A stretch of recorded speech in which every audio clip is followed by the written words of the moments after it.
Hello दोस्तों, एक बार फिर से स्वागत है आपका हमारे यूट्यूब चैनल शिखर स्टडी पॉइंट पर। दोस्तों आज के इस वीडियो में बात करने वाले 30 महत्वपूर्ण क्वेश्चनों की। इसमें से सबसे ज़्यादा आपको प्रश्न देखने को मिलेंगे वो रहेंगे उत्तराखंड के, लगभग 16 से 17 प्रश्न, 6 से 7 प्रश्न रहेंगे हिंदी के, बाकी जो बचे प्रश्न वो रहेंगे जीके के। तो आप वीडियो को अंत तक जरूर देखिएगा।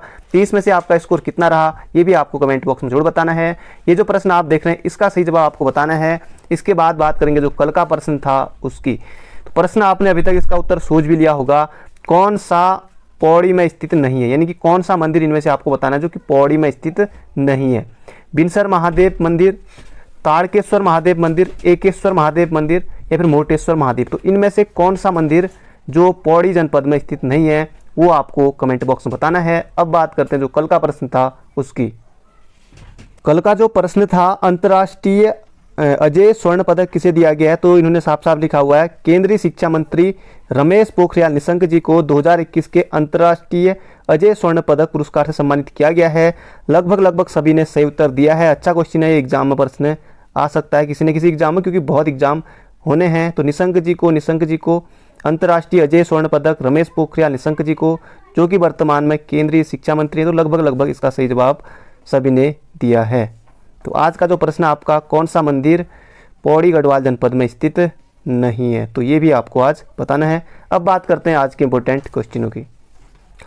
पहला प्रश्न है, शुरुआत होगी हिंदी से। पहला प्रश्न है, एक भारतीय आत्मा किसे कहा जाता है। एग्जाम में आने वाला प्रश्न है, एक भारतीय आत्मा किसे कहा जाता है, ये आपको यहाँ पर बताना है। जयशंकर प्रसाद, माखनलाल चतुर्वेदी, सुमितानंदन पंत या फिर रामधारी सिंह दिनकर। वैसे दिनकर सिलेबस में तो नहीं दिया, लेकिन पहले तक प्रश्न आते थे, बाकी सभी सिलेबस में हैं। तो एक भारतीय आत्मा कहा जाता है माखनलाल चतुर्वेदी को। ऑप्शन नंबर बी हो जाएगा हमारा बिल्कुल सही उत्तर। एक भारतीय आत्मा कहा जाता है माखनलाल चतुर्वेदी को। पंडित जी भी इनको ही कहा जाता है, पंडित जी एक भारतीय आत्मा। और इनको साहित्य अकादमी से सम्मानित किया गया था, जो हिंदी का पहला था। हिम तरंगिणी के लिए इनको साहित्य अकादमी पुरस्कार से सम्मानित किया गया था 1955 में। तो ये आपको बिल्कुल याद रखना है, एक भारतीय आत्मा माखनलाल चतुर्वेदी। और इनकी रचनाएं की बात करें तो रचना जैसे कैदी और कोकिला ये भी इंपॉर्टेंट है, एग्जाम में आ सकता है, कैदी और कोकिला। तो जयशंकर प्रसाद छायावादी हैं, सुमितानंदन पंत भी छायावादी हैं, तो ये आपको बिल्कुल याद रखना। सुमितानंदन पंत तो खैर हमारे यहीं से, इनके बारे में आपको भली बात ही पता होना चाहिए। तो इसका सही उत्तर हो जाएगा option number B, Makhanlal Chaturvedi.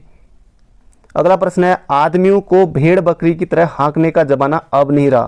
तो कोष्टक में दिए गए शब्दों का वचन बदलिए, यानी कि जो यहाँ पर कोष्टक में भेड़ बकरी दिए हैं इनका आपको वचन बदलना है। आदमियों को भेड़ बकरी की तरह जब हाँकने का जमाना नहीं रहा, तो भेड़ का भेड़ों होता है, बिल्कुल नहीं, पहला ऑप्शन काट दिया। दूसरे ऑप्शन में भेड़ों है, ये ऑप्शन भी कट गया। अब 2 ऑप्शन बच गए, भेड़ या बकरियों या फिर बकरियाँ। तो भेड़ बकरियों होगा, ना कि भेड़ बकरियाँ। तो इसका सूत्र हो जाएगा ऑप्शन नंबर सी, भेड़ का हो जाएगा भेड़ का भेड़ ही रहेगा, और बकरी का हो जाएगा बकरियों। तो आदमियों को भेड़ बकरियों की तरह हाँकने का जमाना अब नहीं रहा। तो इसका सूत्र हो जाएगा ऑप्शन नंबर सी हमारा बिल्कुल सही उत्तर। अगला प्रश्न है, निम्नलिखित में से अमृत का विलोम शब्द क्या होगा। तो ये आपको यहाँ पर बताना है, अमृत का विलोम शब्द क्या होगा। अमर, विश्व, मृत्य, यहाँ पर मृत्य ये लगेगा, विष।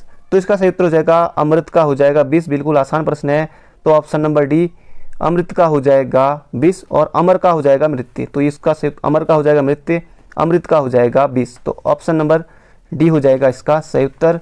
अगला प्रश्न है, सौमित्र शब्द निम्न में से किसका समानार्थी है या किसका पर्यायवाची है सौमित्र, ये आपको यहाँ पर बताना है। लक्ष्मण, भीम, राम या फिर अर्जुन। तो सौमित्र हो जाएगा, जैसे सुमित्रा का पुत्र सौमित्र, तो कौन, लक्ष्मण। तो ऑप्शन नंबर ए की तरफ हम जाएंगे, लक्ष्मण को कहा जाता है सौमित्र। तो ऑप्शन नंबर ए हो जाएगा हमारा बिल्कुल सही उत्तर। अगला प्रश्न है, हितैषी का संधि विच्छेद क्या होगा और इसमें कौन सी संधि होगी, ये भी हम देखेंगे। हितैषी का संधि विच्छेद क्या होगा।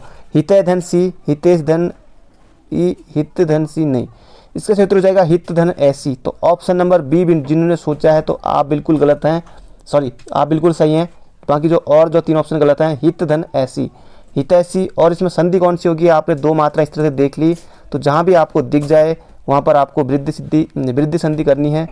कोई भी जहाँ पर 2 मात्रा इस तरह की दिखेंगी आपको, तो वहाँ पर वृद्धि संधि आपको कर देनी है। आपका सही उत्तर हो जाएगा। तो हित ऐसी में हो जाएगी कौन सी संधि? वृद्धि संधि। हित धन ऐसी, ऑप्शन नंबर बी। अगला क्वेश्चन है, आपने बुलाया होता तो हम अवश्य आते, अर्थ के आधार पर वाक्य भेद हैं। तो ये भी एग्जाम आया हुआ प्रश्न है। आपने बुलाया होता तो हम अवश्य आते, अर्थ के आधार पर कौन सा वाक्य? संदेहवाचक वाक्य आपको कहीं दूर दूर से नहीं लग रहा होगा, कोई इसमें शक वाली बात नहीं है। इच्छावाचक वाक्य भी नहीं है, कई लोगों को लगेगा इच्छावाचक, तो नहीं है। जैसे भगवान आपका भला करे बच्चा, तो इच्छावाचक वाक्य। आज्ञा भी नहीं दे रहा इसमें किसी तरह का, तो ये हो जाएगा आपने बुलाया होता तो हम अवश्य आते, तो ये संकेतवाचक वाक्य हो जाएगा हमारा, ऑप्शन नंबर सी हो जाएगा बिल्कुल सही उत्तर। अगला प्रश्न है, दिए गए विकल्पों में से सही का चयन कर रिक्त स्थानों को भरें।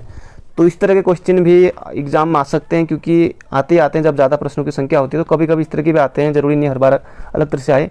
तो यहाँ पर आपको भरना रहेगा, और यहाँ पर आपको जो ऑप्शन भी ऐसे लगेंगे कि कोई भी इनमें हो सकता है।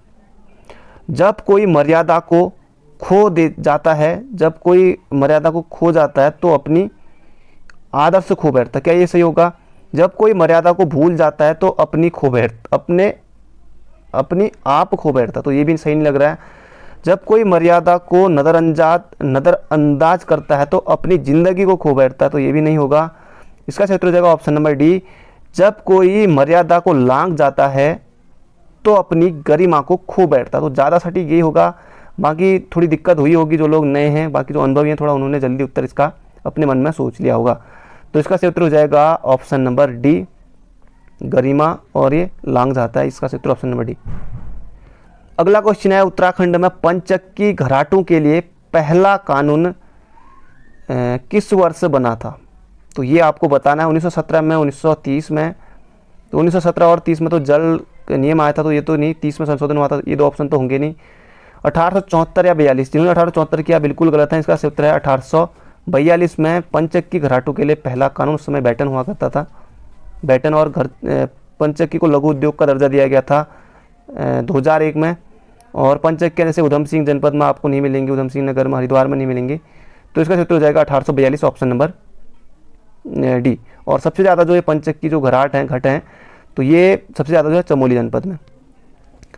अगला प्रश्न है, उत्तराखंड में आपदा प्रबंधन का सर्वप्रथम प्रयास किसने किया? तो ये आपको यहाँ पर बताना है। ट्रेल महोदय ने, भूसिंगटन साहब ने, या फिर रैमजे साहब ने, या फिर गोबान ने।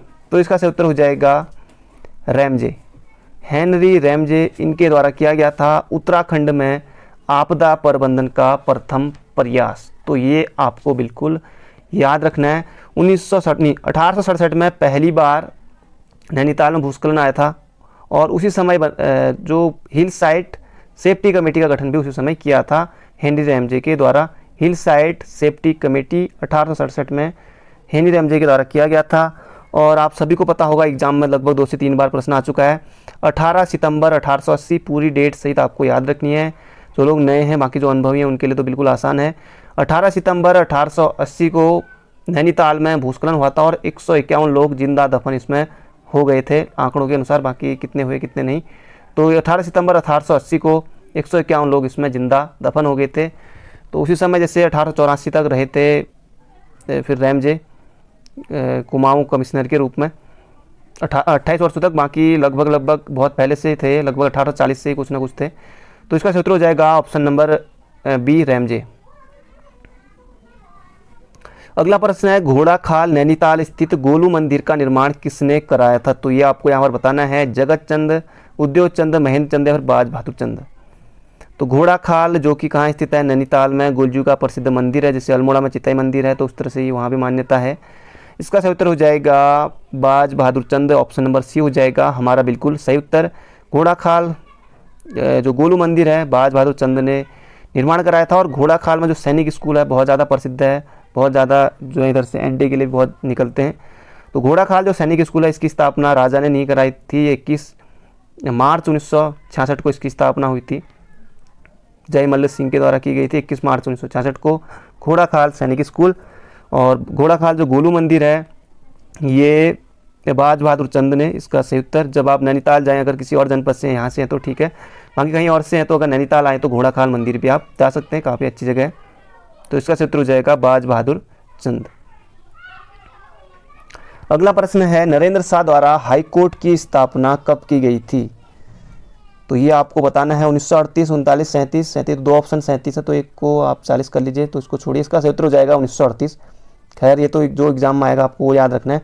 नरेंद्र शाह द्वारा हाई कोर्ट की स्थापना की गई थी कब? 1968 में, और बैरिस्टर मुकुंदी लाल को इसमें न्यायाधीश नियुक्त किया था, तो 1938 इसका उत्तर हो जाएगा ऑप्शन नंबर ए हमारा बिल्कुल सही उत्तर। नरेंद्र शाह 1946 तक रहे थे और फिर 1950-51 के आसपास इनकी सड़क दुर्घटना में मृत्यु हो जाती है। कमलेंदु मतीसा इनकी पत्नी थी और 1913 से वैसे इनका है कार्यकाल, बाकी इनका जो राज तिलक हुआ था 1819 के आसपास हुआ था नरेंद्र शाह का राज तिलक, हालांकि ये पहले छोटे थे तब, इस वजह से। बाकी जो भी घटनाएं हैं आपको मिलती हैं 1913 से 46 के बीच तक, वो सभी इनके बीच में आप मान सकते, चाहे जो भी हो, चाहे तिलाड़ी कांड हो, श्रीदेव सुमन से संबंधित जो भी घटनाएं, तो आप इनके बीच में किसके समय हुई थी तो ये आता है, तो नरेंद्र शाह बिल्कुल याद रखेंगे। तो इसका उत्तर हो जाएगा 1938 में, और टिहरी राज्य प्रजामंडल 1939 में। अगला प्रश्न है उत्तराखंड की दारमा और ब्यास घाटी को जोड़ने वाले दर्रे का नाम बताइए। तो ये सभी के सभी जो लग रहे हैं, जैसे ऊंटाधुरा, जयंती, रालम, शिमला, सभी पिथौरागढ़ में ही है लगभग। तो दारमा एवं ब्यास घाटी को जोड़ता है शिमला दर्रा, तो ऑप्शन नंबर ए हो जाएगा बिल्कुल सही। दारमा और ब्यास घाटी दोनों पिथौरागढ़ में, तो शिमला दर्रा इनको जोड़ता है, तो ऑप्शन नंबर सी हो जाएगा हमारा बिल्कुल सही उत्तर। अगला प्रश्न है पंडित गोविंद बल्लभ पंत राजकीय संग्रहालय स्थित है टिहरी, पिथौरागढ़, उत्तरकाशी या फिर अल्मोड़ा? तो गोविंद बल्लभ पंत राजकीय संग्रहालय स्थित है, तो ये अल्मोड़ा में स्थित है। तो 1979 में इसकी स्थापना हुई थी, और जहाँ ये स्थित है मैं आपको बताऊं तो वहाँ मतलब कि जो अल्मोड़ा बस स्टेशन है, तो वहीं पर यहाँ इनका जो है कि नैनीहाल हुआ करता था। जब मैं भी गया था तो मैंने पूछा उनसे, तो वहाँ इनका नैनीहाल है, जो इसमें जहाँ अभी ये गोविंद बल्लभ पंत राजकीय संग्रहालय स्थित है, तो ये अल्मोड़ा में 1979 में स्थापना हुई थी, तो वहाँ इनका नैनीहाल है, ये उन्होंने बताया। और बाकी बहुत सारे रखे हुए हैं सब वहाँ म्यूजियम में, आप देख सकते हैं। तो इसका सही उत्तर हो जाएगा अल्मोड़ा में। 1979 में इसकी स्थापना हुई थी, सन भी आता है कब हुई थी करके। अगला प्रश्न है हरिद्वार में शांति कुंज की स्थापना की। हरिद्वार में शांति कुंज नहीं, स्वामी राम तीर्थ तो इन्होंने समाधि ले ली थी विलंगना में। विवेकानंद, स्वामी दयानंद सरस्वती, तो ये दो ऑप्शन आपने वैसे काट दे होंगे। बाकी बचा हमारा ऑप्शन नंबर ए, आचार्य पंडित श्री राम शर्मा के द्वारा की गई थी हरिद्वार में शांति कुंज की स्थापना। वर्तमान में जो ये शांति कुंज है, इसका नाम है गायत्री तीर्थ के नाम से जाना जाता है वर्तमान में, गायत्री तीर्थ, और स्थापना हुई थी लगभग 1971-72 के आसपास। तो इसका उत्तर हो जाएगा हरिद्वार में शांति कुंज, पंडित आचार्य श्री राम शर्मा के द्वारा इसकी स्थापना हुई थी, हरिद्वार में स्थित है। दोस्तों अभी तक आपने वीडियो को लाइक नहीं किया हो तो एक लाइक जरूर से कर दीजिए, जाते जाते वीडियो को एक शेयर भी जरूर करेगा। अगला प्रश्न है, और यहाँ पर खिलाड़ी और सूची, ये सूची एक को सूची दो से मिलान करना, और खिलाड़ी दिए हुए हैं, एक तरफ दिए हैं कौन सा खेल वो खेलते हैं। तो कोई ना कोई ऑप्शन आप जरूर जानते होंगे, क्योंकि स्क्रीन पर सिर्फ इतना ही दिखाई दे रहा है, तो ऐसे हम देखेंगे इसको, वरना आप कोई ना कोई आसानी से कर ले जाएंगे। जैसे बहुत बार यहाँ से प्रश्न बनता है, जैसे त्रिलोक सिंह बसेड़ा कौन सा खेल खेलते थे, तो ये भी कई बार बना है। जैसे फुटबॉलर थे त्रिलोक सिंह बसेड़ा। तो सैयद अली, चलो सैयद अली को आप नहीं जानते, तो हरिदत्त कापड़ी के बारे में आपने ज़रूर सुना होगा। या हरि सिंह थापा, मुक्केबाजी, इनका निधन भी हो गया था, इनके बारे में आपने ज़रूर सुना होगा, मुक्केबाजी हरि सिंह थापा। और हरिदत्त कापड़ी, तो हरिदत्त कापड़ी ये बास्केटबॉल से संबंधित हैं। त्रिलोक सिंह बसेड़ा ये फुटबॉलर हो जाएंगे, फुटबॉल से संबंधित है पिथौरागढ़ के। और सैयद अली ये हॉकी से। तो कोई ना कोई ऑप्शन आप जरूर जानते होंगे, आसानी से आप कर सकते हैं। एक दो भी आप जानते तो ऑप्शन में आपको आसानी से मिल जाएगा। तो यहाँ से आप याद रखिएगा सैयद अली हॉकी और हरिदत्त कापड़ी। तो हरिदत्त कापड़ी बास्केटबॉल, हरि सिंह थापा मुक्केबाजी, त्रिलोक सिंह बसेड़ा फुटबॉल। तो यही हो जाएगा, बाकी ऑप्शन में किसी न किसी ऑप्शन में आपको जरूर मिल जाएगा। अगला प्रश्न है प्रसिद्ध पुस्तक मसूरी मेडले के लेखक हैं। परीक्षावाणी में आसानी से मिल जाएगा और एग्जाम में भी आया हुआ प्रश्न है। ऑप्शन देख के आप बिल्कुल पहचान लेंगे। चंडी प्रसाद भट्ट, चंद्रप्रभा एतवाल दिया है, पूरन चंद्र पांडे दिया है। बाकी ऑप्शन के हिसाब से आपको लग गया होगा कि ऑप्शन बी होना चाहिए, प्रो गणेश शैली के द्वारा प्रोफेसर। तो ये इनकी पुस्तक है मसूरी मेडले। तो एग्जाम में आता है प्रश्न मसूरी मेडले गणेश शैली, ये आप याद रखिएगा ऑप्शन नंबर बी। अगला प्रश्न है, भाषा जिसे कंप्यूटर समझता है वो निष्पादित करता है कहलाती है।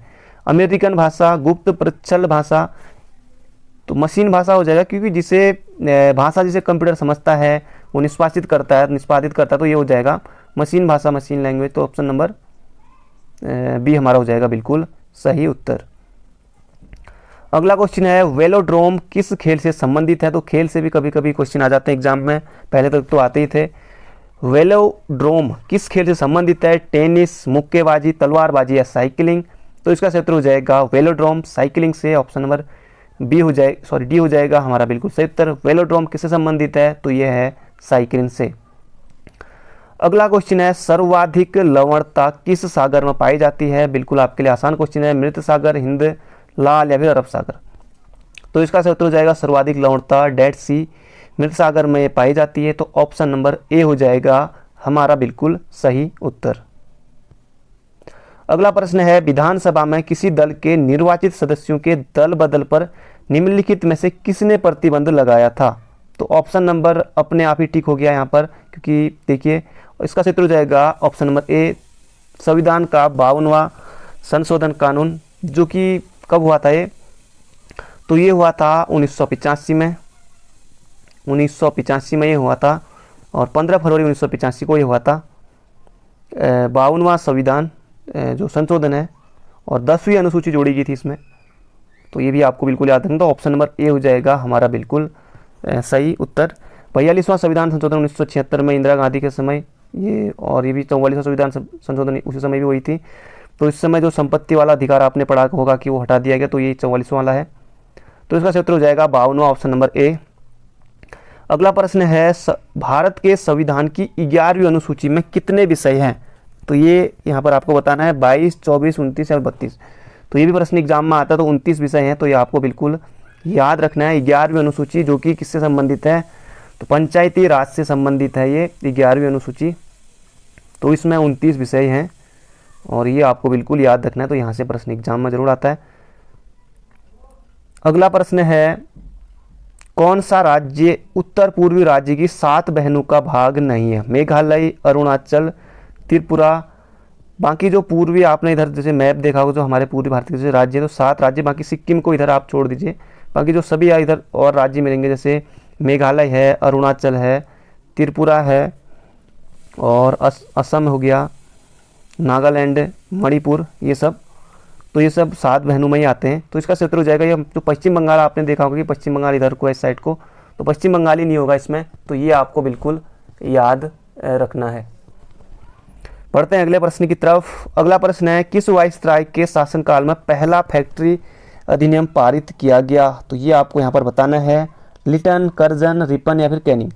तो ये रिपन हो जाएगा इसका सही उत्तर। तो आया कब था, तो 1881 में ये पहला जो फैक्ट्री अधिनियम है लॉर्ड रिपन के समय 1881 में। तो ये आपको बिल्कुल याद रखना है। और दूसरा जो आया था 10 साल बाद 1891 में, उसमें लैंसडाउन थे। लैंसडाउन जो कि हमारे जो लैंसडाउन है उनके नाम पर जो लैंसडाउन रखा गया, कालो डांडा पहाड़ी का नाम, तो उस समय वो भी थे। तो उनके समय दूसरा आया था। तो पहला जो फैक्ट्री अधिनियम है 1881 में ये आया था, भारतीय कारखाना अधिनियम 1881, उसमें रिपन थे। और फिर 1882 में जैसे आपको पता होगा कि जो स्थानीय स्वशासन का जनक कहा जाता है वो भी रिपन को ही कहा जाता है। इनसे भी प्रश्न आता है कि स्थानीय स्वशासन का जनक किससे कहा जाता है, तो वो भी रिपन को ही कहा जाता है। और जनगणना भी जो हुई थी, जैसे नियमित जनगणना, वो भी इन्हीं के समय हुई थी। तो ऑप्शन नंबर बी हो जाएगा हमारा बिल्कुल सही उत्तर। अगला प्रश्न है, उत्तराखंड के लगातार आपको क्वेश्चन देखने को मिलेंगे। आदि बद्री में कितने मंदिरों का समूह स्थित है। 19, 13, 15, 16। तो अगर आपने अच्छे से नहीं पढ़ा है तो यहाँ पर गलती हो सकती है। तो 16 हैं। और आदि बद्री कहाँ पर है, क्योंकि अब सबको पता है कि आदि बद्री लगभग 90% लोग बता देंगे कहाँ स्थित है, चमोली में। बाकी आदि बद्री कहाँ पर है, तो कर्ण प्रयाग में है। तो ये बहुत कम लोग बताएंगे आदि बद्री कहाँ है, तो कर्ण प्रयाग में है। तो ये आपको बिल्कुल याद रखना है।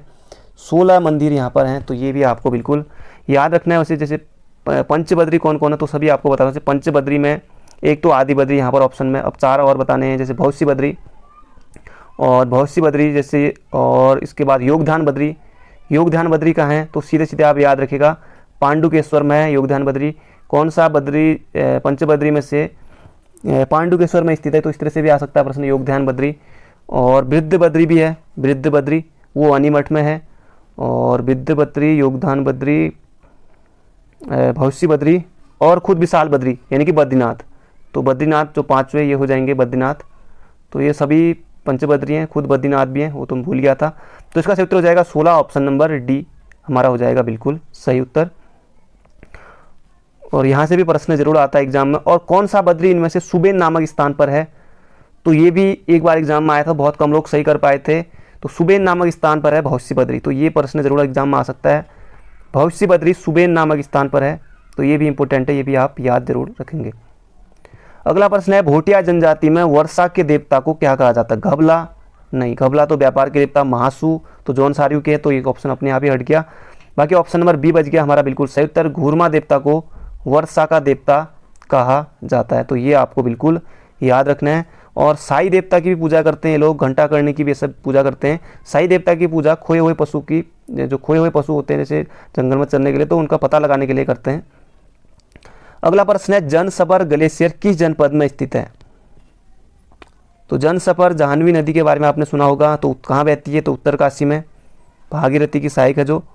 तो इसका उत्तर हो जाएगा जनसबर ग्लेशियर कहाँ स्थित है, उत्तरकाशी में। बाकी टिहरी चमोली यहाँ सब नहीं है, तो इसका उत्तर जनसबर ग्लेशियर उत्तरकाशी। अगला क्वेश्चन है, किसके सतत प्रयासों से रम्माण नृत्य को या रम्माण उत्सव को विश्व धरोहर में शामिल किया गया। कुशल सिंह भंडारी, शेखर पाठक, अनिल प्रकाश या इनमें से कोई नहीं। तो इसका सही उत्तर हो जाएगा, बाकी आपको लग सकता है कि शेखर पाठक ने भी किया होगा, अनिल प्रकाश भी हैं, अनिल प्रकाश जोशी। तो कुशल सिंह भंडारी इसका सही उत्तर ऑप्शन नंबर ए हो जाएगा। 2 अक्टूबर 2009 को इसको यूनेस्को की विश्व धरोहर सूची में शामिल किया गया था। चमोली जनपद का उत्सव है, चमोली के सरोडुंगरा गाँव में लगता है। तो इसका सही उत्तर हो जाएगा ऑप्शन नंबर ए, कुशल सिंह भंडारी। और मुखौटों के साथ इसमें नृत्य किया जाता है। अगला प्रश्न है, सतपुली किस नदी के तट पर स्थित है, किस नदी के तट पर बसा हुआ है। अब आप ऑप्शन के हिसाब से बिल्कुल आसानी से लगा सकते हैं। सतपुली क्या है, तो पौड़ी में। कोसी ये इधर रामनगर इस साइड होता तो सही भी होता। गोला जैसे काठगोदाम हल्द्वानी। अब रामगंगा, पूर्वी पश्चिमी रामगंगा दो अलग अलग हैं, तो पूर्वी नयार हो जाएगा इसका सही उत्तर। सतपुली में पूर्वी और पश्चिमी नयार यहाँ मिलती हैं, तो ये सतपुली हो जाएगा इसका सही उत्तर, पूर्वी नयार। ऑप्शन नंबर बी हो जाएगा हमारा सही उत्तर। अगला है, कुमाऊं हिल कहाँ स्थित है। बागेश्वर, अल्मोड़ा, पिथौरागढ़ या फिर जम्मू कश्मीर। तो कुछ अलग ऑप्शन आपको ढूंढना है, बाकी अल्मोड़ा, पिथौरागढ़, बागेश्वर नहीं करना है, ये हो जाएगा जम्मू कश्मीर। तो कुमाऊं हिल जम्मू कश्मीर में है। तो बहुत पहले ये प्रश्न एग्जाम में आया हुआ था। तो कुमाऊं हिल कहाँ स्थित है, तो ये है J&K जम्मू कश्मीर में। तो ये आपको बिल्कुल याद रखना है। तो दोस्तों ये थे आज के हमारे इंपॉर्टेंट क्वेश्चन, और 30 में से आपका स्कोर कितना रहा कमेंट बॉक्स में जरूर बताएगा। अभी तक आपने वीडियो को लाइक नहीं किया है तो लाइक जरूर से कर दीजिए, जाते जाते वीडियो को एक शेयर भी जरूर करेगा। बाकी मिलेंगे कल को एक धमाकेदार वीडियो में। तो thank you friend, thank you so much.